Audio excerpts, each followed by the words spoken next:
following is a chronology of events with the Pompano Air Center and the Sukhoi Design Bureau starting in 1988. I think you'll find the variety of competition tapes, films from inside the Soviet Union, films of me flying the Sukhoi jet trainer to be very interesting and exciting. I hope you enjoy the video.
It all started in 1988 when we were contacted by the Russians, and we invited them to Brown Field in San Diego. They brought over an Su-26 and the AN-124.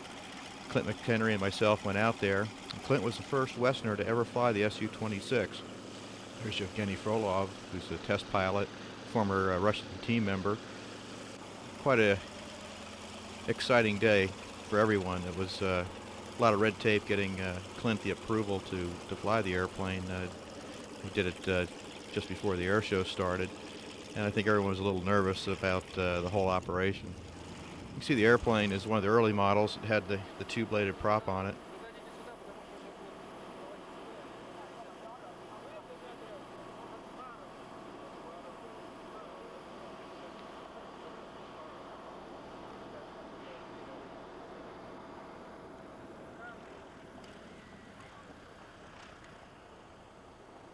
Here's Clint coming in for his first landing. A little skip. That's okay.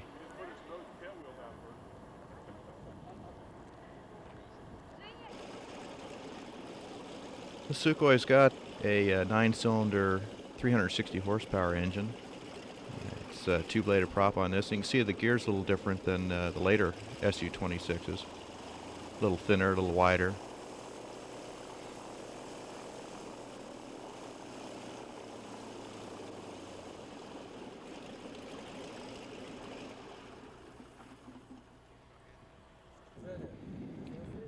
Lots of congratulations. Everyone was very happy that they were going to be sent to Siberia. Well, you can see the AN-124 and the C-5A. The AN-124 is slightly larger than the C-5A. This is what brought over the Sukhoi and a little sport helicopter, which you'll see a little bit later. These fellows did an amazing air show routine.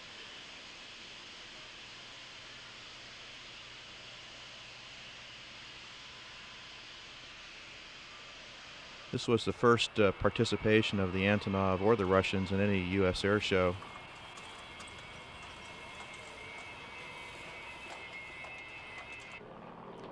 This is the Mi-34 helicopter. It's an aerobatic helicopter.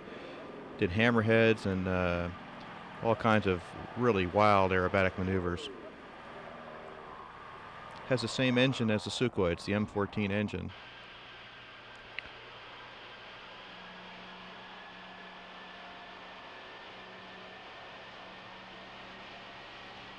Pay attention to the right wingtip as he breaks ground. He starts right into a very tight right-hand turn Looks like the wingtip's only 300 feet off the ground.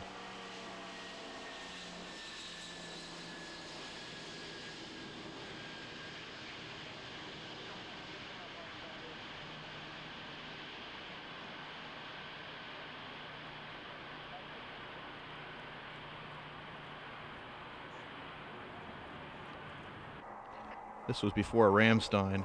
Clint and I kept on backing up from the flight line. We thought if this thing breaks loose, it'll be worse than the atom bomb hitting.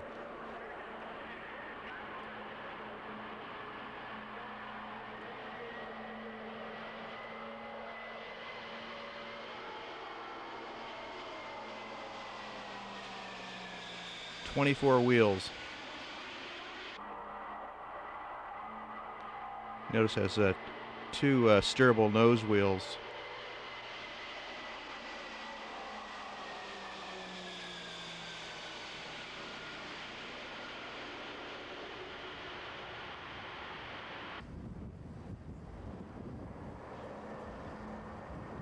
He was whipping this airplane around like a skyhawk. He never left the airport infield parameters. Came in, chopped the power, sticks the nose down, and touches down at about 4,000 feet.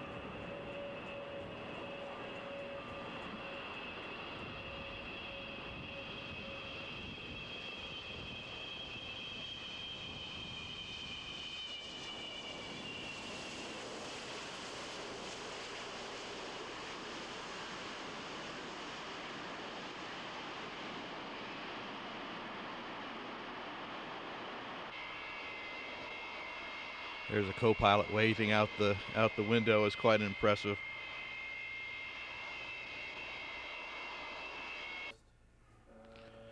July 25th, 1989. This is up at Oshkosh, and we just heard that there was a $10,000 landing fee at Chicago. So I'm trying to make arrangements, and Jill and I are calling everybody, trying to figure out how in the world we're going to get around this this $10,000 landing fee. So we held them up at Canada. And all of a sudden I call up and find out that they had taken off and were already en route to Chicago. So I race up to Chicago Airport and arrive there, and the Pan Am people are waiting for me, and evidently the Antonov is blocking 3 of the hard deck areas for the cargo area, and they've got everything all blocked up. They had every airline there, the Chicago police, the TV stations, you name it. What a mess it was. So I get in the airplane, and they're all saying hello and offering me Cokes and everything, and all of a sudden I feel the airplane's moving, and I said, are we moving? He said, yes, we've got a 3 o'clock IFR departure. I said, wait a minute, I haven't paid customs yet, we can't leave. He says, no, we've got 3 o'clock IFR departure, we've got to leave. I said, stop the airplane. So we got out, and these customs guys finally show up, and of course they're looking at the airplane. I'm trying to explain what's going on, and as you can see, the police are there and everybody, and so we finally take care of the customs fee and everything, and the airport manager comes up and he says, Brian, you got everything all straightened out? I said, yes sir, I really apologize for all the problems. And he says, well, that's okay. He says, well, have a good trip and don't ever come back. So I get on the airplane, and there's little Yuri. Get on the airplane, and there's this blonde sitting in my seat. I said, excuse me. I said, are you Russian? I didn't know they had flight attendants on cargo flights. And she goes, no, I work for Air Italia. I said, what are you doing on board the airplane? She says, well, the Russians asked me if I wanted to fly to Oshkosh with them. I go, oh my God, they've only been here 30 minutes and they're already picking up women. There's a flyby at Oshkosh, low pass, with a circle of land, and the captain asked me, how long's the runway? I said 8,000 feet. He said, well, how many meters is that? I said, I don't know. I said, I bet you can't make the first turn off. He did.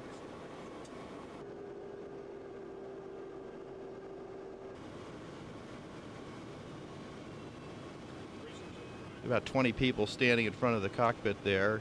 Nobody had seatbelts on. Everyone's standing. Everyone's real excited about coming in. The captain kept on saying, get that camera out of my ear.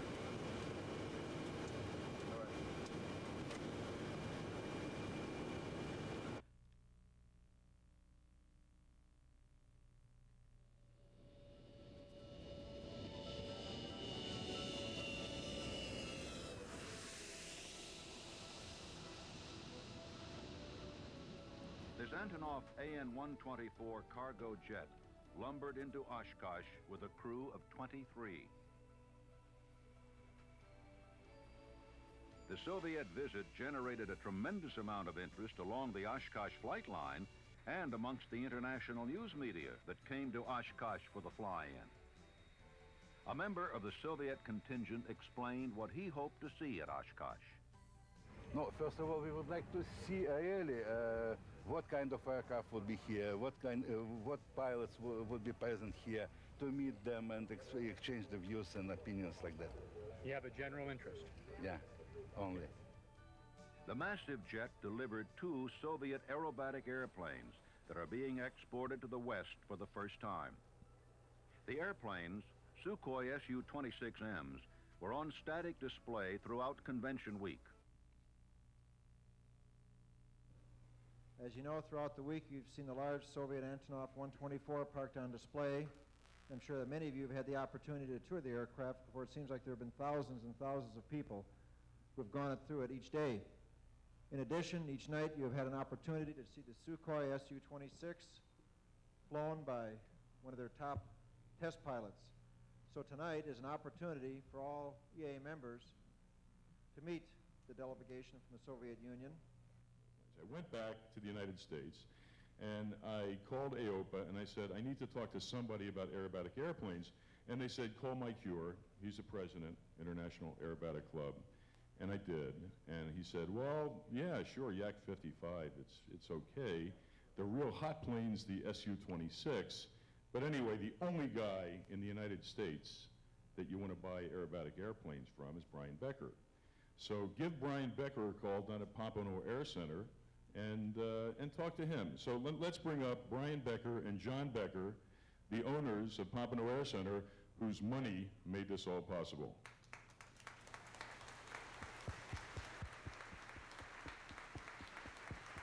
We worked with John and Brian for 2 years to make this happen. We were all ready to come to Oshkosh last year. It was even in your programs.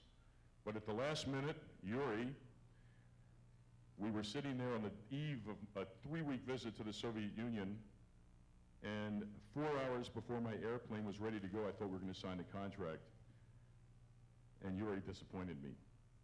So we didn't make Oshkosh last year, but here's Brian, and he'll tell you how happy he is that we're here this time. Well, it's unbelievable. And you know, to have these airplanes here, these are the first airplanes that have ever been sold from the Soviet Union to the United States.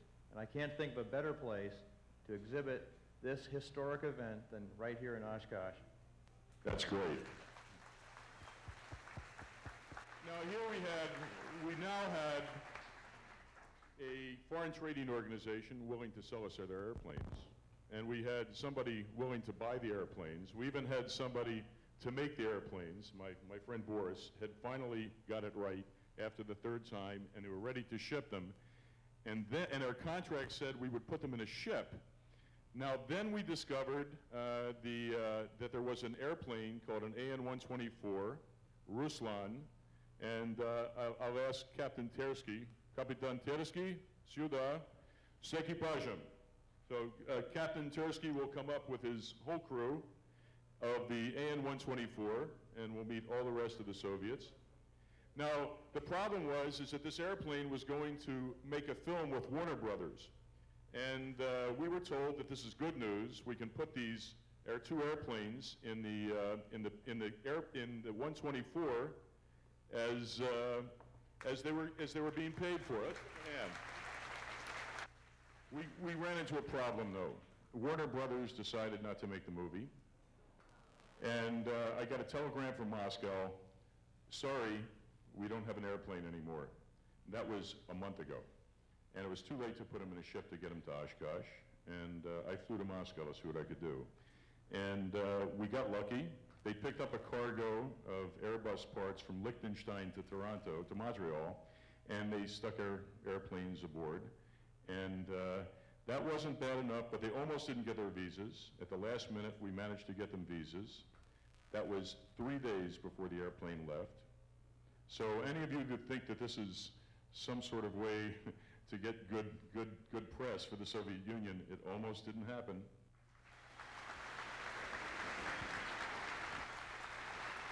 Now I'd like to turn this back to Tom Paparesny, who really made it all happen. Thank you, Jeff. I would like to just quickly ask Brian and John Becker back to come up here, because I got to tell you, what these two people went through to make this all happen, to make this a part of Oshkosh '89, is beyond words. And I want to let you know that this would not have taken place were it not for these two gentlemen and their staff and their families who put so much effort into this. And I agree with Brian that to have something as significant as this and this fine aircraft demonstrated anywhere else but here at Oshkosh would have been a shame. Brian, we'd like to extend our thanks to you and to John for all of your efforts, for the cooperation, the coordination, because I know you spent literally 24 hours a day over the last 6 months working on this, traveling to Moscow, back and forth to put this program all together. And I think it's really shown how aviation transcends all boundaries. I know the enthusiasm you felt when you came back from Moscow and some of their aircraft was unbelievable. And the friendship and the warmth that I've observed, the flight tonight with the American flag being waved from that airplane, I'm not sure that all of us would have thought that possible just a few short years ago. And hopefully this is a step in the right direction. It goes to show what people working together, not through the political process, can do. And I think this has been one of the highlights of Oshkosh '89. I hope they've taken back something special in regards to the American people and all EAAers from around the world, because it's been a real pleasure to have them here. Thanks to all of you.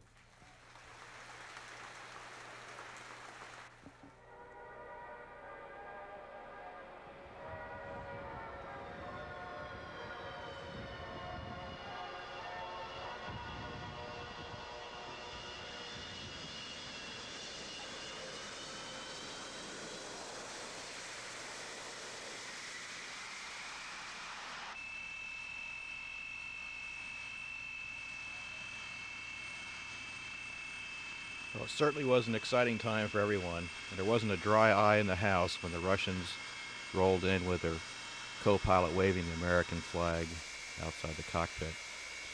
Jenna Yeager snuck a ride on this last flight on the last day of the air show, and it was really, really a fantastic event for everyone.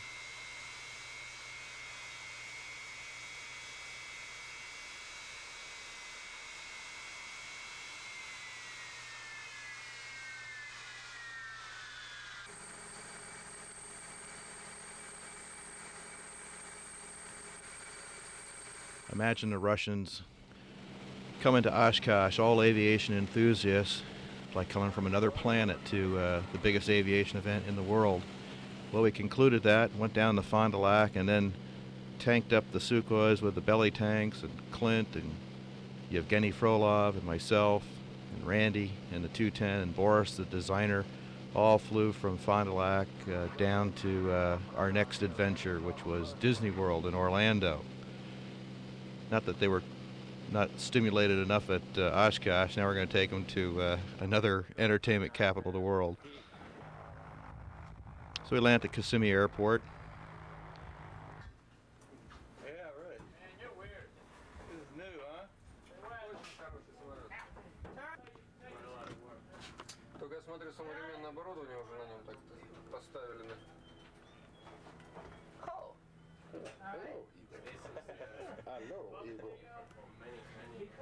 Hello. Eugene. 2-5 Sukhoi. 25 Sukhois, he'll swap you. There you go, Brian. What's that? He'll swap you 25 Sukhois for this.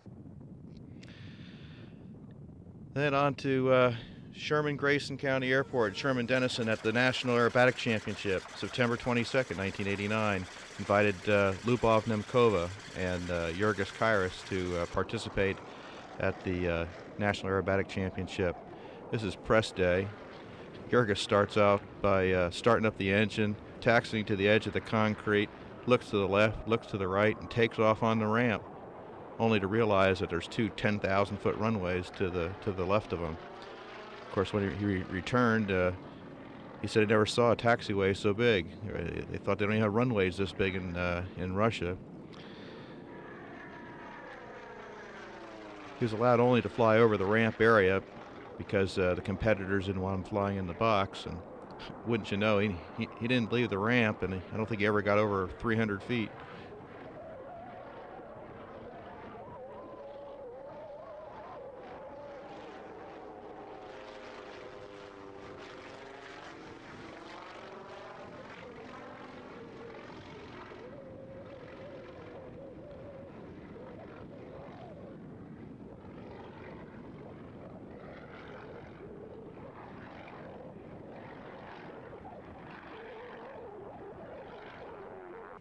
are champions in their country, correct? Yes, of course, he is champions of our country, and he's world champion and Europe champion.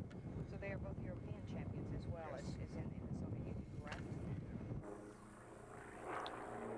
Jurgis's 17.5 snaps straight down, full power.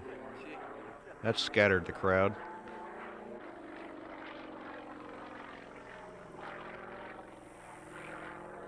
Pulls up to 45 and then starts snapping, doing an outside loop while he's snapping. Watch the nose as it radiuses around in the arc.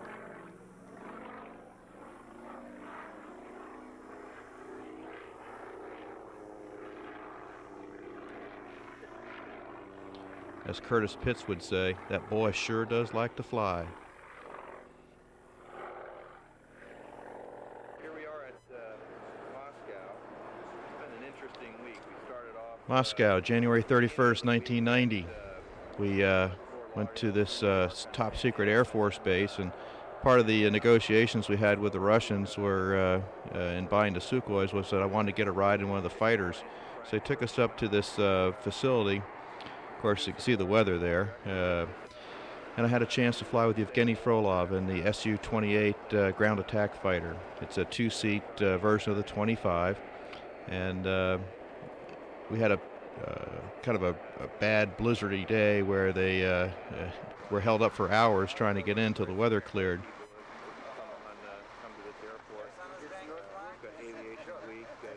There's Dad. Looks like he's from South Florida. It's below zero, and he's got his top coat on. В полку служил на самолетах Лавочкиных после этого. Кожедуб. Иван Никитич Кожедуб, это 3 звезды у него, помните? 59, нет, 62 самолета он сбил. In this regiment, За 2 года. who was commander, no, Korzydub was 3 times hero of the Soviet Union. He killed himself 62 airplanes. This is something unusual you don't see in South Florida, a Russian snowblower.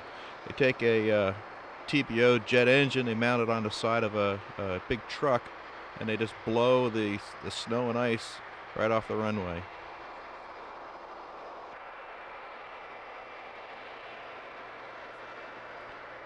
Here's Frolov, just landed in the Su-28. That's the airplane that I'm going to fly a little later on.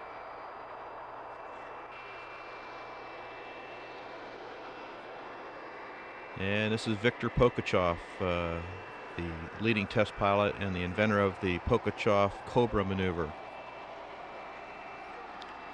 He put a demonstration on a little later in this pretty bad weather. Couldn't do any vertical work because of the low cloud layer, so he did kind of a horizontal show, full burners, figure eights, back and forth, and making so much noise I thought I was going to blow out every window on the Air Force base. The general proceeds to give him a good chewing out when he landed, and was waving his finger and yelling at him about making all the noise and flying so low and so dangerously. Didn't seem to faze him at all. He just shrugged his shoulders, and that's when I knew that all pilots were the same. They just didn't give a damn.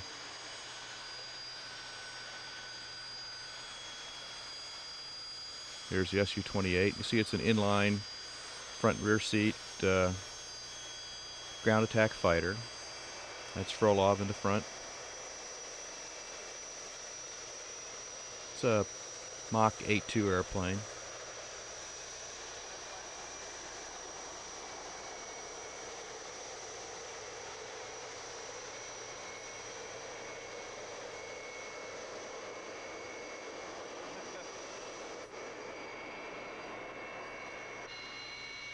And the Su-27. This is a single-seat version. They also make a two-seat version.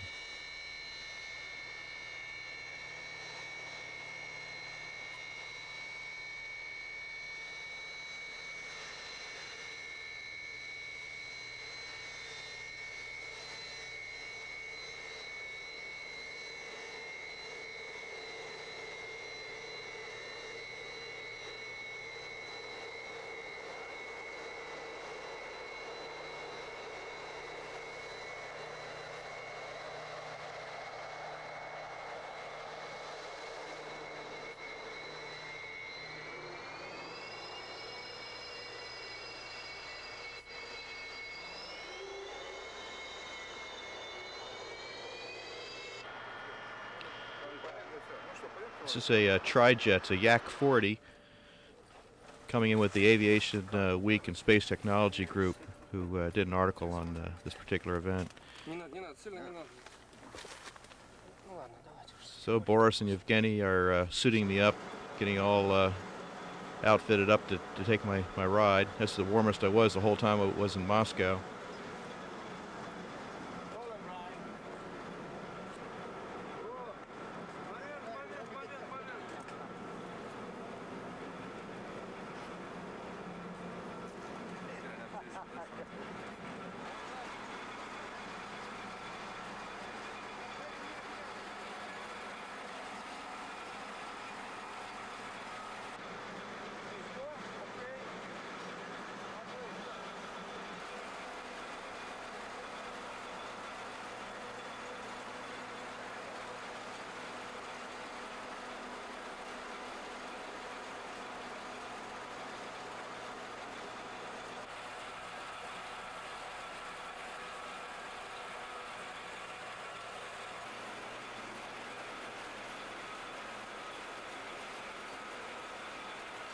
This was quite an experience. This Russian mechanic with vodka breath started giving me a briefing, and he's just chatting away in Russian and it's going da da da da da da da da da da da da, pointing to all these things. I had no idea what he was talking about. And then he points in between my legs, and there was this black and yellow striped curved bar, and he points to it and he goes, "Niet! Niet!" I knew what that was. That was the ejection handle. I wasn't supposed to touch that.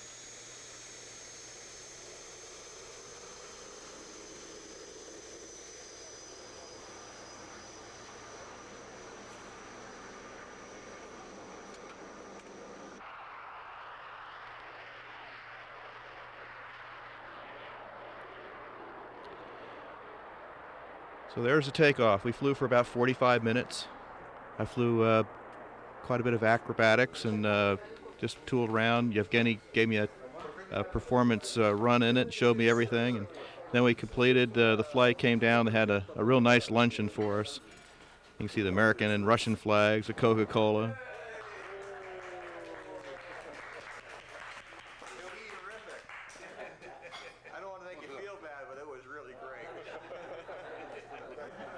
Of course, the Russian tradition here is giving me the BBS wings for the my first flight in the airplane. Of course, the traditional water glass full of Russian vodka.